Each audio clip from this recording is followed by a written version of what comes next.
బాబా చాలా తీవ్రమైనటువంటి కార్యక్రమాలు నిర్వహించారు. ఒక సందర్భంలో బాబా ఏమంటున్నారంటే, భగవత్ ప్రేమికులైన వీరిని నేను ప్రేమిస్తాను, భగవత్ ప్రేమికులైన వీరిని నేను ప్రేమిస్తాను. వాళ్లకు ప్రాపంచిక చైతన్యం లేదు, అలౌకిక ఆనందంలో సదా మునిగి ఉంటారు. భౌతిక చైతన్యం లేని కారణంగా తమ శారీరక అవసరాల పట్ల ఉదాసీనంగా ఉంటారు.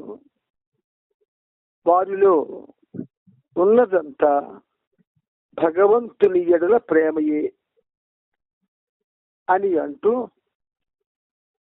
ప్రపంచంలోని మనుషుల్ని చూడండి, వారు మాయను ప్రేమిస్తారు, మాయ కోసం విలపిస్తారు, ఇంకా ఇంకా మాయ కావాలని ఆరాటపడతారు.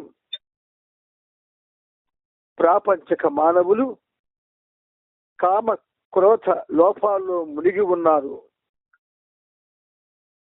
కానీ ఈ మస్తులు ధీశాలురైన నాయకులు, వీరు మాయను కాళ్లతో తరిమివేసిన వారు.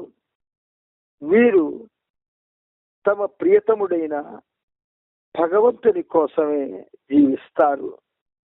అవతార్ మెహర్ బాబా కీ జై.